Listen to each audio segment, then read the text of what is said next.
నమస్కారం. ఇవాల్టి కథ కసి. రచించిన వారు కొలిపాక రమామణి గారు. శ్యామల చేత్తో బిడ్డని జోకొడుతున్నా మనసు ఎటో ఆలోచిస్తుంది. ఉదయం నుంచి జరిగిన సంఘటనలు ఒకటొకటే మనోఫలకం మీద బొమ్మల్లా కదలాడుతున్నాయి. 9ంటికి పెద్దవాళ్ళిద్దరినీ స్కూలుకి పంపి వీధిలో నిలుచుంటే పక్కింటి సీత, శ్యామల, మిస్సమ్మ సినిమాకి వస్తారా? ఈరోజు ఆఖరి రోజు అంది. శ్యామల సరేనంది. గబగబా తక్కిన పనులు ముగించి చెంటివాడిని తయారు చేసి సినిమాకు బయలుదేరింది. పక్కింటి సీత, అన్నపూర్ణలతో కలిసి ఉదయం సినిమాకి వెళ్ళడం శ్యామలకి అలవాటే. వీళ్ళు వెళ్ళేసరికే న్యూస్ రీల్ మొదలు పెట్టేశారు. శ్యామల, మీ ఆయన కదూ అంది అన్నపూర్ణ బాగా ముందు వరుసలో కూర్చున్న రాజారావును చూపిస్తూ. ఇంటర్వెల్లో శ్యామల ఆశ్చర్యంగా చూసింది. అతనే. పక్కన ఇంకొక స్త్రీ. ఎవరావిడ అంది అన్నపూర్ణ. ఏమో అంది శ్యామల ముభావంగా సంశయంగా చూస్తూ. ముగ్గురు ఆడవాళ్ళు రాజారావుని పక్కావిడిని కుతూహలంగా గమనిస్తూ కూర్చున్నారు. శ్యామలకి ఒళ్ళంతా ముళ్ళు గుచ్చుకున్నట్టుగా ఉంది. రాజారావు పక్క కూర్చున్న ఆవిడ చామన ఛాయగా నాజుగ్గా ఉంది. తెల్లటి ఆరెంజ్ చీర కట్టింది. దానిమీద గులాబీ రంగు దారంతో చిన్న చిన్న పువ్వులు కుట్టి ఉన్నాయి. పొట్టు జుట్టుకి వెనక్కి కుచుల లబ్బరు బాండుతో బంధించింది. రాజారావు ఆమె టీ త్రాగుతున్నారు. ఆమె చాలా హుందాగా ఉంది. మీ అబ్బాయిని పంపండి, వాళ్ళ నాన్నని పిలుస్తాడు అంది అన్నపూర్ణ. శ్యామల మాట్లాడలేదు. పిల్లవాణ్ణి క్రిందకి దింపలేదు. ఎవరో ఆవిడ, మీ చుట్టాలా? ఊహు అంది శ్యామల.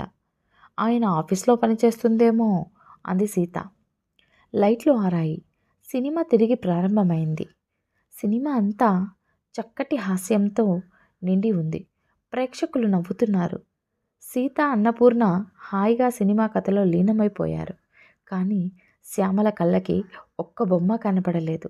ఒక్క మాట వినపడలేదు. ఆమె మనసు అక్కడ లేదు. సినిమా అయింది. రాజారావు ఆమె ముందు కదిలారు. శ్యామల సకులు వెనక నడిచారు. ఆటో ఎక్కబోతూ శ్యామల పక్కకి చూసి గతుక్కుమంది. ఆమె యాపిల్ పళ్ళు కొనుక్కుంటుంది. రాజారావు పక్కనే నిలబడి ఇటువైపే చూస్తున్నాడు. ఒక్క నిమిషం అతని కళ్ళు శ్యామల కళ్ళతో కలిశాయి. శ్యామల తల తిప్పేసుకుంది. ఆటో కదిలిపోయింది. ఇంటికెళ్ళిన గంటకి సీత వచ్చి శ్యామల తలుపు కొట్టింది. శ్యామల అన్యమనస్కంగా వచ్చి తలుపు తీసి వెళ్ళి కూర్చుంది. చిన్నవాడు మరమరాలు ఎరుకు తింటున్నాడు. శ్యామల, కాఫీ త్రాగారా అంది సీత.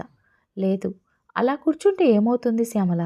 లేండి, తర్వాత ఆలోచించుకోవచ్చు. పిల్లలు వచ్చే వేళయింది. శ్యామల కదలలేదు. ఈరోజు మీరు ఆవిడ్ని చూశారు కనుక చెప్తున్నాను శ్యామల. మీ ఆయన ఆవిడ 2 ఏళ్ల నుంచి కలిసి తిరుగుతున్నారు. మా ఆయన చూశారు. మన వీధిలో చాలామందికి ఈ విషయం తెలుసు. నాతో ఎందుకు చెప్పలేదు మీరు అంది శ్యామల. ఆమెలో దెబ్బతిన్న పక్షి కోపం ఉంది. ఎలా చెప్పాలి శ్యామల? మీ ఆయన ఎవరితో తిరుగుతున్నాడనా? ఇంతకీ వారిద్దరి మధ్య సంబంధం తెలియదు. మీ సంసారం చక్కగా ఉంది. లేనిపోనివి చెప్పి కలతలు కలిగించడం దేనికి? సీత చాలా అనునయంగా చెప్పింది ఆ మాట. ఈ మాట చెప్తూ సీత చాలాసేపు కూర్చొని పిల్లలు వచ్చాక వెళ్ళింది. శ్యామల వంట అయింది. పిల్లల్ని పిలిచిపెట్టి పడుకోబెట్టి, మొగుడు కొట్టినందుకు కాదు, తోటికోడలు నవ్వినందుకు అన్నట్లు శ్యామలకి ఆ వీధి వారి మీద కోపంగా ఉంది. తన వెనుక ఎంతమంది నవ్వుకుంటున్నారో అందరికీ తెలుసుటట. తనకే ఈ విషయం ఆఖరున తెలిసింది. అనుమానించడానికి కూడా రాజారావులో, అతని ప్రవర్తనలో కొట్టు వచ్చిన తేడా ఏమీ కనిపించలేదు శ్యామలకి. పెళ్ళైన దగ్గర నుంచి ఒకలాగే ఉన్నాడు. ఉదయం 9ంటికి ఆఫీస్కి ఇల్లు వదిలితే రాత్రి మళ్ళీ 9-10 గంటలకే ఇల్లు చేరడం. ఇంటి ఖర్చుకని శ్యామల అడిగినంత డబ్బు ఇస్తాడు. పిల్లలను ఎక్కువ చేరదీయడు. అలా అని దూరంగా నెట్టివేయడు. తలుపు టకటకలాడింది. శ్యామల వెళ్ళి తలుపు తీసింది. రాజారావు ఏమీ జరగనట్టే వచ్చాడు. బట్టలు మార్చుకొని కాళ్ళు కడుక్కొని వచ్చాడు. భోజనం పెడతావా అన్నాడు భార్య దగ్గరికి వచ్చి. వంటకాలన్నీ వెచ్చచేసి పెట్టడం అలవాటు శ్యామలకి. అప్రయత్నంగానే ఆమె లేచి వంటకాలు వేడి చేసి టేబుల్ మీద పెట్టింది. నువ్వు తిన్నావా అన్నాడు రాజారావు భోజనానికి ఉపక్రమిస్తూ. శ్యామల మాట్లాడలేదు. అతను రెట్టించి అడగలేదు. అతను భోజనం చేస్తూ ఉంటే శ్యామల కోపంతో ముందు గదిలోకి వెళ్ళి కూర్చుంది. రాజారావు భోజనం చేసి ఒక్క పలుకులు వేసుకొని ముందు గదిలోకి వచ్చి చేతిలోకి పేపర్ తీసుకున్నాడు. అతని నిర్లక్ష్యం చూస్తే వళ్ళు మండింది శ్యామలకి. ఆవిడెవరు అంది తీక్షణంగా చూస్తూ. హూ తల పైకి ఎత్తాడు రాజారావు. మీతో సినిమాకి వచ్చిందావిడ ఎవరు? సునీత. మీ ఆఫీస్లో పని చేస్తుందా? కాదు. 2 ఏళ్లుగా మీ ఇద్దరూ కలిసి తిరుగుతున్నారట. నాతో ఎందుకు చెప్పలేదు? నీకు తెలుసనుకున్నాను.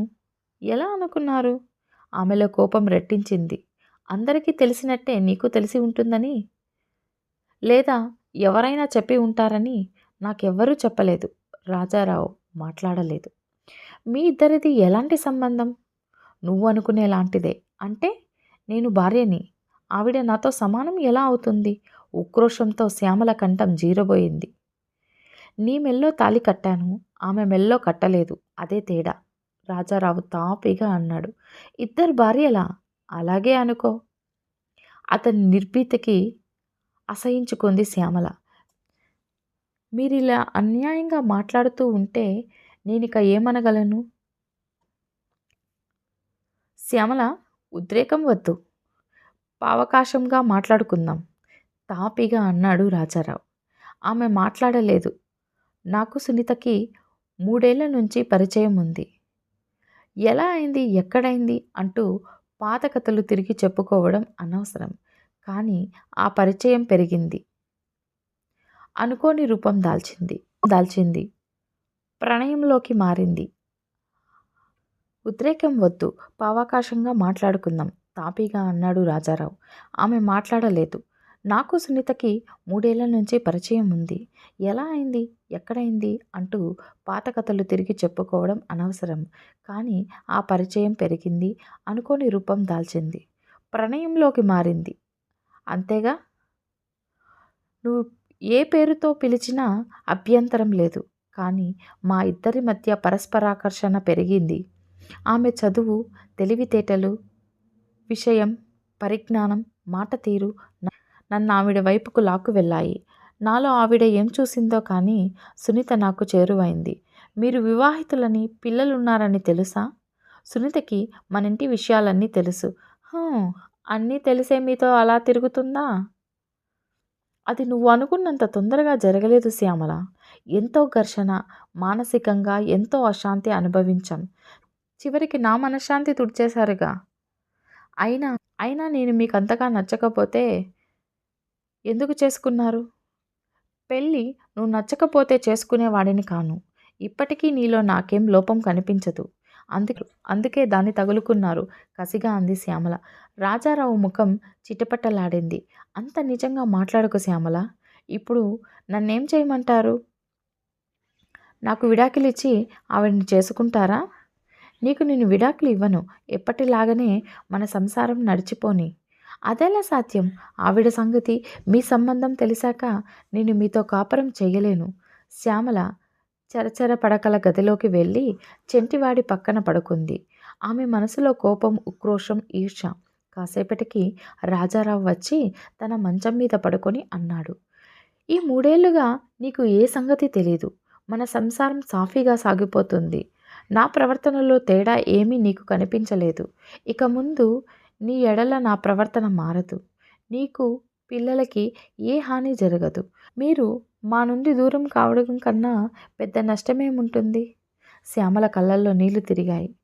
మీకు నేనెప్పుడూ దూరం కాను అన్నాడు రాజారావు. శ్యామలకి రాత్రంతా నిద్ర పట్టలేదు. ఎన్నో ఆలోచనలు, శంకాలు, భయాలు. రాజారావు పిల్లలు కలగకుండా ఆపరేషన్ చేయించుకున్నాడు. మరి ఆ సునీతకి ఈ సంగతి తెలుసా? ఎందుకు ఈయన్ని పట్టుకున్నట్లు? ఎన్నాళ్ళు పట్టుకుంటుంది? రోజులు గడుస్తున్నాయి. శ్యామల ఏ నిర్ణయానికి రాలేకపోతుంది. రాజారావుకి విడాకులు ఇద్దామనుకుంది. కానీ ఈ వయసులో తనకి ఉద్యోగం ఎవరిస్తారు? ఒక దర్జాతో బతుకుతున్న తను డబ్బు ఇబ్బందులు పడుతూ పిల్లలని పైకి తీసుకురాగలదా? కళ్ళ ముందుకు 1000 ప్రశ్నలు. పిల్లల భవిష్యత్తు అడ్డు వస్తుంది. కానీ తను ఊరుకుంటే ఆమెని తిన్నగా తెచ్చి ఇంట్లోనే పెడతాడేమో రాజారావు. నేనే ఇలాంటి పని చేసి ఉంటే మీకు ఎలా ఉండేది? అంది శ్యామల ఒకరోజు రాజారావుతో. ఎలాంటి పని? అదే ఇంకో మగవాడి మీద మోజు కలిగిందని చెప్పి వేరే తిరుగుతుంటే. అవును శ్యామల, నేను అలాగే ఆలోచిస్తూ ఉంటా. నా భార్య ఇంకో పురుషుడితో తిరిగితే నేను సహిస్తానా అని. ఆ ప్రశ్నకు నాకు జవాబు దొరకలేదు. మీకేం ఎన్ని మాటలైనా చెప్తారు. ఇవాళ సునీత, రేపు ఇంకో గీత. నీతి లేని వాళ్ళకి ఎంతమంది అయితేనేం? శ్యామల కసి తీర్చుకుంది. పొరపాటు శ్యామల, వ్యభిచారిని కాను నేను. మరి దీని పేరేమిటో? సనుక్కుంది శ్యామల. శ్యామల ఏ నిర్ణయం తీసుకోకుండానే రోజులు దొర్లిపోతున్నాయి. రాజారావు మునుపటిలాగే అడిగినంత డబ్బు శ్యామలకిస్తున్నాడు. అతని దినచర్యలో మార్పు లేదు. శ్యామల మాత్రం భర్తకి శారీరకంగా దూరమైంది. ముభావంగా అతని అవసరాలు చూస్తుంది. శ్యామల రాత్రి పగలు ఆలోచించింది. కానీ తన సమస్యకు పరిష్కారం కనిపించలేదు. రాజారావుని వదిలేసి పిల్లలతో సంసార భారం మొయ్యలేదు. అలా అని అతనితో సంసారం చెయ్యలేదు. శ్యామల మానసికంగా చిత్రహింసను అనుభవిస్తుంది. తనని మర్యాదగానే చూస్తాడు. కానీ మనిషికి కావలసిన ప్రేమ కరువైంది. రాజారావు ప్రేమ వ్యామోహం అంతా ఆ రెండవ స్త్రీ మీదే. ఎందుకిలా జరిగింది? శ్యామల గిజగిజలాడింది. తను పెద్దగా చదువుకోలేదు. సునీత అంత నాజుగ్గా ఉండదు. నిజమే. కానీ ఇన్నాళ్ళ తమ వైవాహిక జీవితమంతా బూటకం అంటే శ్యామలకి కడుపులో కలిసినట్లవుతుంది. ఆమె వ్యధతో సంబంధం లేకుండా రోజులు నెలలు గడిచాయి. పిల్లలు పెద్దవాళ్ళవుతున్నారు. శ్యామల దృష్టంతా పిల్లల మీదే కేంద్రీకరింపబడింది. భర్తకి దూరమయ్యే కొద్దీ పిల్లలకి చేరువైంది. తల్లి పిల్లలు ఒక్కరిగా మెలిగారు. పిల్లలు పెద్దవాళ్ళవుతుంటే రాజారావులో కూడా మార్పు వచ్చింది. అతడు శ్యామలకి దగ్గరగా రావాలని, పిల్లలతో ఎక్కువ సమయం గడపాలని ఆశించేవాడు. కానీ శ్యామల ఇంకా దూరం జరిగింది. నీ పద్ధతి నాకేం అర్థం కావడం లేదు అన్నాడు రాజారావు. ఆ రాత్రి శ్యామల మౌనంగా ఉండిపోయింది. ఎన్నాళ్ళు ఇలా దూరంగా ఉంటావు? రెట్టించాడు రాజారావు. మీరే నన్ను దూరం చేశారు. చేసుకున్న భార్యనే ప్రేమించాలని ఏదైనా రూల్ ఉందా? ఒక మగవాడు ఇద్దరు స్త్రీని ప్రేమించకూడదా? నేను మిమ్మల్ని ఎప్పుడూ తప్పు పట్టలేదు. మీ మనసుకు తోచినట్లు మీరు చేశారు. నా మనసు చెప్పినట్లు నేను నడుచుకుంటా. శ్యామల చాలా శాంతంగా జవాబు చెప్పింది. నీకు నేనేం తక్కువ చేశాను? నువ్వు కోరినంత డబ్బు ఇస్తున్నాను. అందుకే మీకు భోజన సదుపాయాలు చేస్తున్నాను. పిల్లలను కూడా నాకు దూరం చేస్తున్నావు. వాళ్ళు నా దగ్గరికి చనువుగా రారు, మాట్లాడరు. రాజారావు కంఠంలో విచారం ఉంది. ఇన్నాళ్ళు మీకు పిల్లల అవసరం కనిపించలేదు. వీళ్ళని ఏనాడు చేరదీయలేదు. మీ వ్యామోహంలో మీరు ఉన్నారు. పిల్లలు కూడా పెద్దవాళ్ళు అవుతున్నారు. వాళ్ళకి జ్ఞానం వచ్చి మంచి చెడ్డ తెలుస్తుంది. ఒకసారి మీరు ఆప్యాయత ఒలకబోసి రమ్మంటే వాళ్ళు ఉక్కిరి బిక్కిరి అవుతారే కానీ లేని ప్రేమ నటించలేరు. ఆమెలో చాలా మార్పు కనిపించింది. మునుపటి అమాయకత్వం లేదు. కస్సుబుస్సుమనే కోపం లేదు. ఒక రకమైన శాంతం వచ్చింది. కానీ ఆ నెమ్మదితనం ఎదుటి వ్యక్తిని స్థిరంగా ఉండనివ్వక కలవర పెడుతోంది.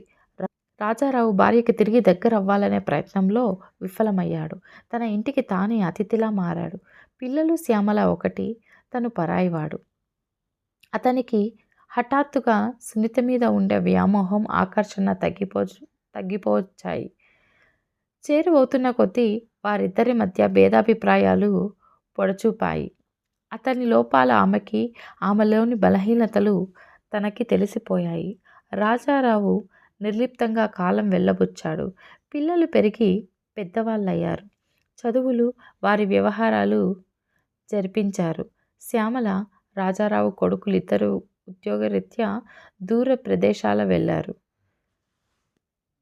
కాలం ఎంత ముందుకు వెళ్ళినా, జీవితంలో ఎన్ని మార్పులు జరిగినా శ్యామల మారలేదు. రాజారావు జుత్తు పండింది. డయాబెటిస్ వ్యాధితో బాధపడ్డాడు. సునీత గుండె జబ్బుతో మరణించింది. రాజారావు రిటైర్డ్ అయ్యే రోజులు వచ్చాయి. ఆ రోజు కూతురికి అత్తవారింటికి పంపి శ్యామల ఒక చిన్న సంచితో రాజారావు దగ్గరికి వచ్చింది. నేను వెళ్ళిపోతున్నాను అంది. ఎక్కడికి? ఆశ్చర్యపోయాడు రాజారావు. ఆశ్రమానికి. ఎందుకు? ఇక్కడ నాకింక పని లేదు. కొడుకు పెళ్లి చేశా. కూతుర్ని అత్తారింటికి పంపాను. చిన్నవాడి పెళ్లి చేయవా? అది పెద్దవాడి బాధ్యత. రాజారావుకి భయమేసింది. మరి నా సంగతి? నన్నెవరు చూసుకుంటారు? మీ సంగతి చూడవలసిన బాధ్యత నాకు లేదు. ఇన్నాళ్ళు డబ్బు ఇచ్చారు.